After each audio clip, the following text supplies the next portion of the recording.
Welcome to another episode of Framing the Hammer. I am your host, Gavin Lodge, and the Executive Director of 4A Arts, the American Alliance for Artists and Audiences. And it is a special pleasure today to have as our guest Charlie Reinhart, the visionary founder of 4A Arts. Charlie, thank you for joining us.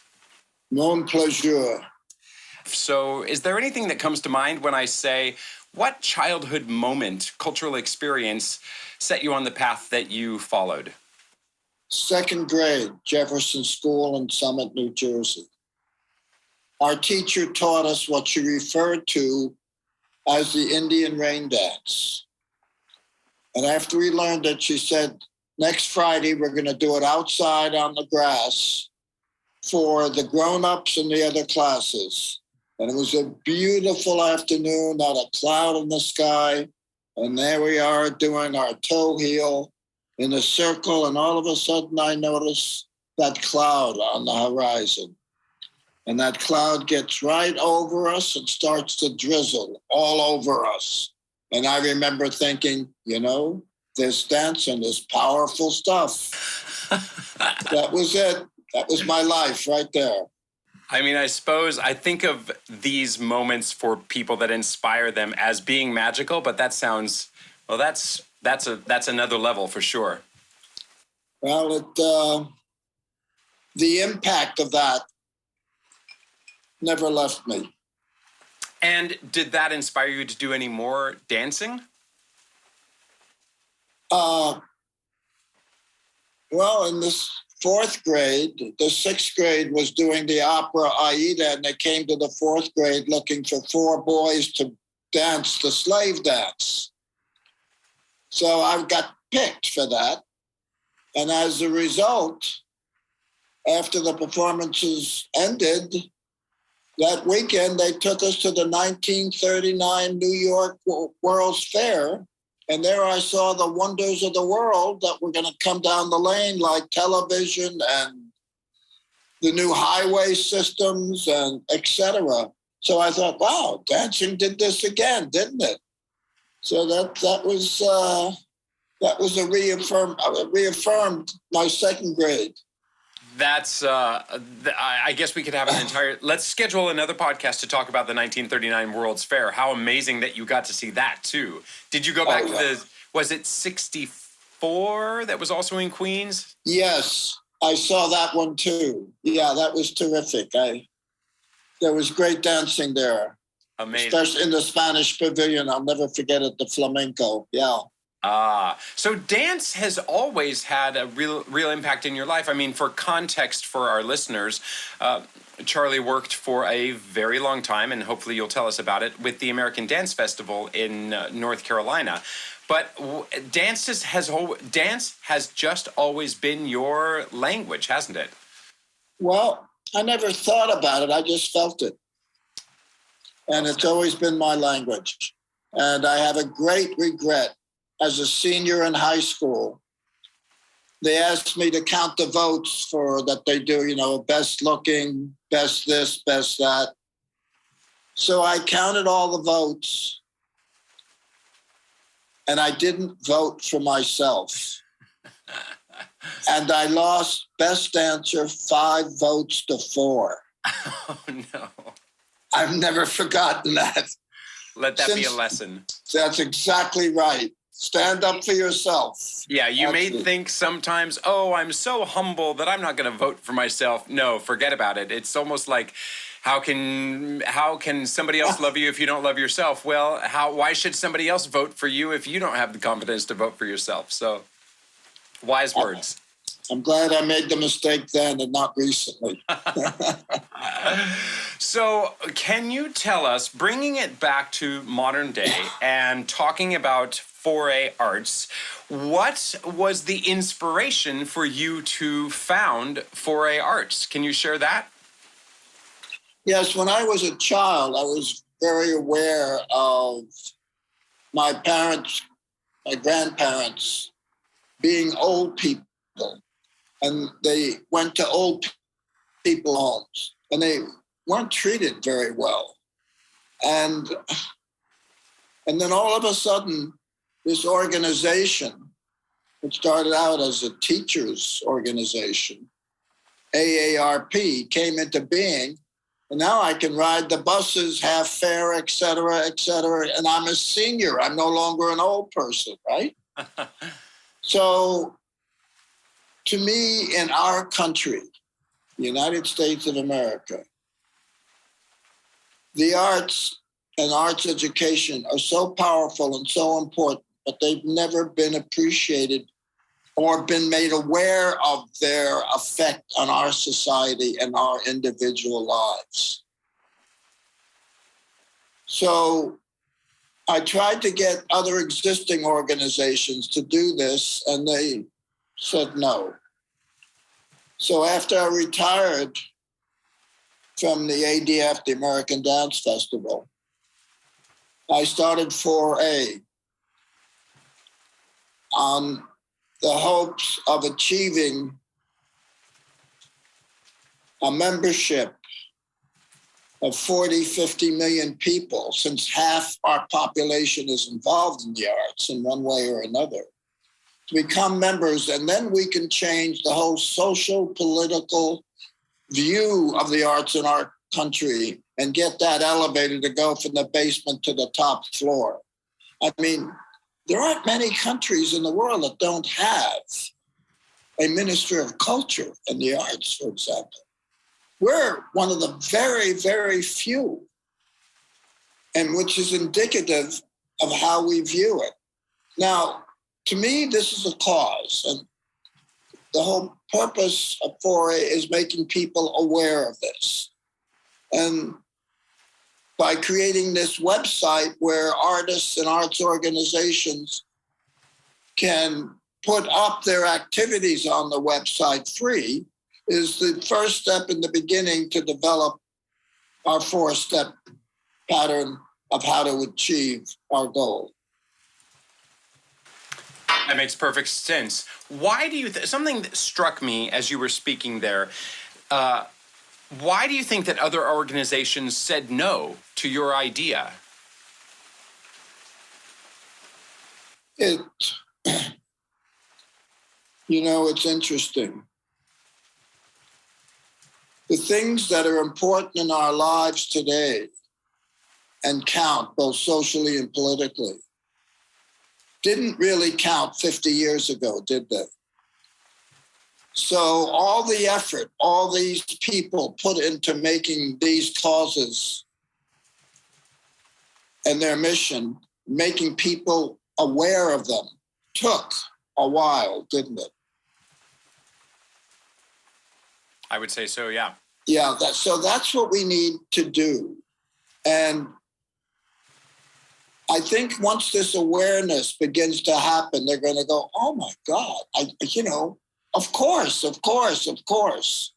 So that's really what we need to do. And I don't think it's going to be that difficult once we get the message out there of what we're doing. I think you're exactly right that this is it's a non-political movement within a very politically polarized society, unfortunately. But when you talk to anybody from any stripe, and leaving politics obviously out of it, but we are an increasingly stratified society. But there is one common thread that we all share, and that is just simply creative expression in so many different ways. But it does. I agree with you. It's so inherent that we value arts education, and we value creative expression, and we value the talent in other people, that we just need to turn that light bulb on to make people have their aha moments collectively, so that they say, yes, this is absolutely worthy of putting a lot more heft behind. Let's go back to that word, creative. Arts education teaches individual creativity. Individual creativity is the force behind any activity that we do which progresses through the time.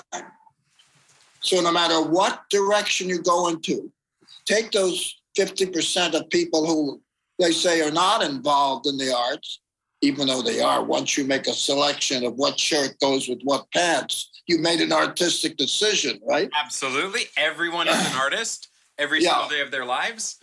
So whatever direction you go in, it's creativity which is going to advance that direction and you in that direction. And the arts teaches that as a young child is so vital to our existence and our progress. Yes. And our very identity, both individually, collectively, communally, and nationally. Absolutely.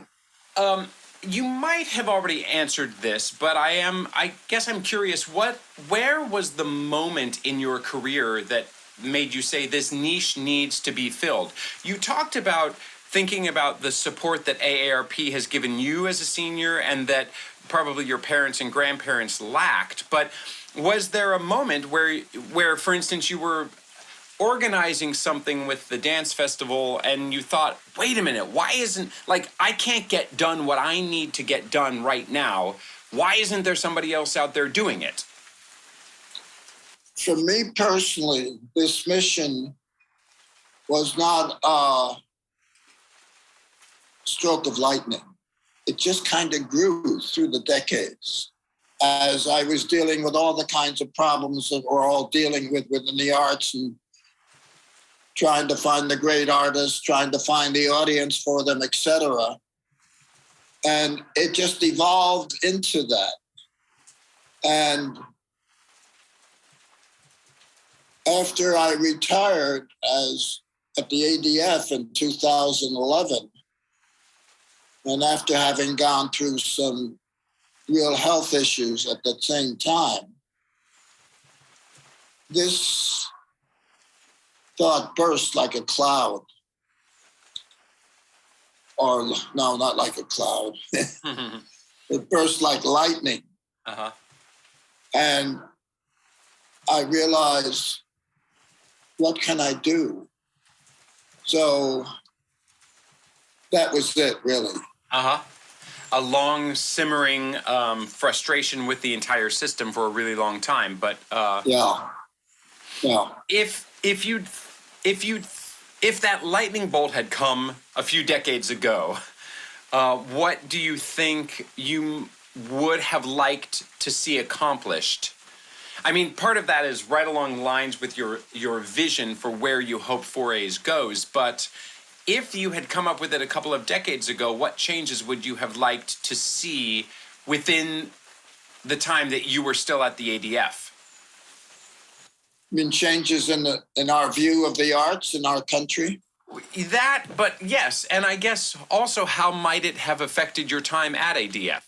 Well, my time at the ADF was golden. I mean, being able to take this American indigenous art form, which has no definition, which includes everything,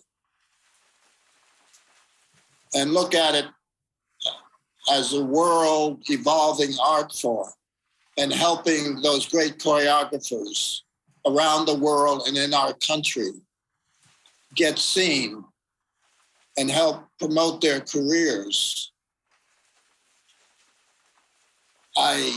That's my dessert of life. So I can't think of anything better. Uh-huh. You know, it's the creative artist that makes my visual joy, you know? Mm-hmm. And so that's where I was concentrated. And, you know, we were working around the world. China's modern dance we developed in Russia, et cetera, et cetera. And so that was really 100% occupying my existence. Right. I suppose if something like 4A's had already existed, it would have helped your cause to not necessarily have to advocate for funding or for notoriety, because hopefully you wouldn't have had to explain anything to them theoretically, right? Absolutely. Funding. What's that? Oh, that's how I wore my 4 pair of knees out, right? Funding. That's right. Well, along those lines, then, how much of your time was spent artistically and the rest, and how much was spent just financially, just scraping and charming and whining and dining and asking? They went together. We were lucky in our art form because there was a discovery happening among the big funders that they hadn't taken care of this or even looked at it yet. So that timing for American modern dance with all the big foundations, timing with great young and existing and old choreographers, was extraordinarily lucky. And so that was my time. I mean, can you imagine walking into one of the big foundations in the country back then and saying, I got this idea. What do you think? They said, oh, terrific. Send me a letter. Now you have to go through months, right? Of sending in proposals, et cetera, et cetera. Back then it was much easier because there was an awakening at the time with, say, corporate funding, are you saying, and grants? No, Ford and Mellon and Rockefeller. Yeah. And the State Department had a cultural presentation program to bring in artists and send our artists abroad, et cetera. All of that was foaming at the same time. And, there were the Paul Taylors and the Merce Cunninghams, et cetera, and Alvin Ailey's, and all blossoming at this time. Right. Many others. So, I mean, it was just, the pot was boiling. Yeah. And the energy to turn the flame on was there, that's how lucky we were. And the ADF, since it's about, I don't know today, but it was then really the only festival devoted to this American indigenous art form, which then became devoted to the art form internationally. We got a lot of help. Mm-hmm. That was great timing, wasn't it? I mean, was it luck? It was opportunity, meeting, preparation, and all of those. Yes, all of those things, and it happened. That's the great part. That's the final, yeah. Yeah. And then, what are your blue sky hopes for what we will accomplish? I appreciate you reminding us of taking, by us, I mean 4A Arts, bringing arts and culture from the basement to the penthouse suite and letting it be a higher priority for American society and for elected leaders and for all of us to realize the importance and the magnetism that is our American collective artistic cultural identity. What is your ultimate hope and dream for 4As? My dream for 4A is that we get this country and its leaders, at every level its leaders, to not do anything without thinking about, the arts and arts education, how do they play a role in this?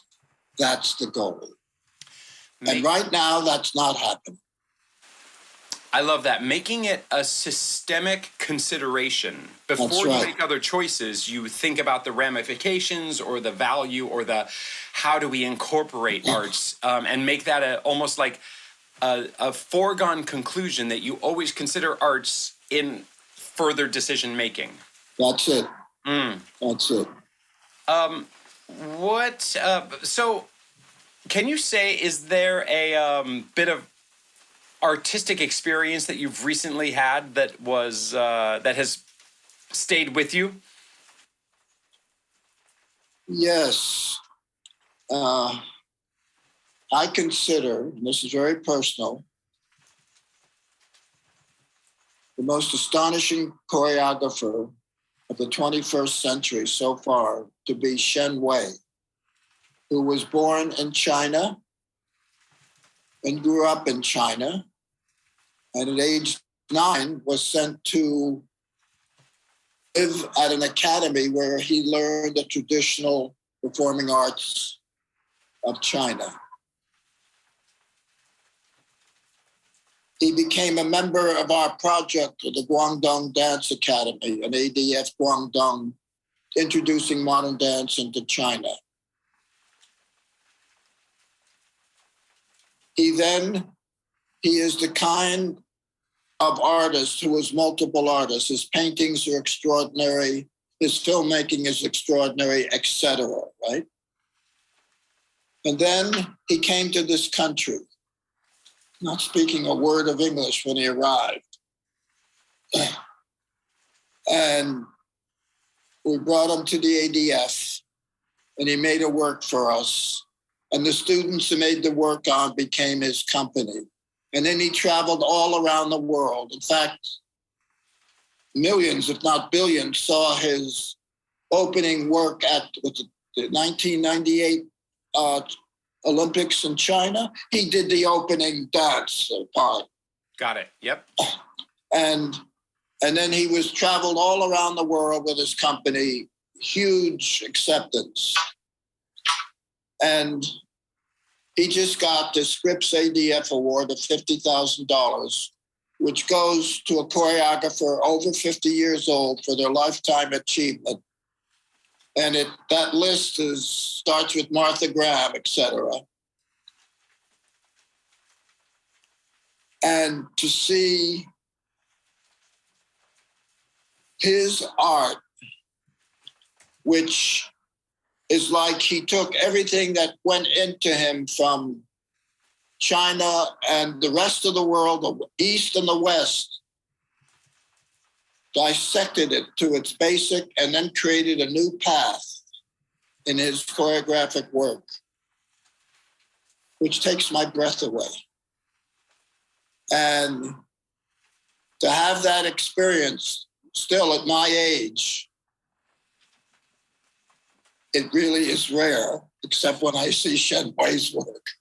So there it is, and it just fills me with such good vibes when I think about it and see him and see his work and his paintings and it just goes on. Anyway, that's what it's about. That's what it's about. I love that he continues to inspire, and you just recently had an experience with him being able to give that award to him. That's wonderful. Thank you for bringing that. We will link that on our website. It linked to this podcast so that people can experience a little more of what you're talking about here, hopefully. So, Charlie, thank you for sharing more with our listening audience what you and I have talked about a lot, and I appreciate it. You are the ultimate ambassador for this mission, and what you have founded and what you have envisioned is going to change the world. So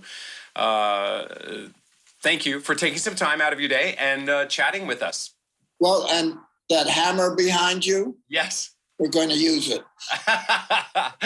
Well, as a reminder for our listeners that Charlie just referenced, over my shoulder there is a hammer in a frame, which inspired me to title this podcast, Framing the Hammer, way back from my days with my English teacher, who walked into the classroom with 2 nails and a hammer and a frame, put 2 nails in, put the frame up, and then put the hammer in the middle. And he said, "Is that art?"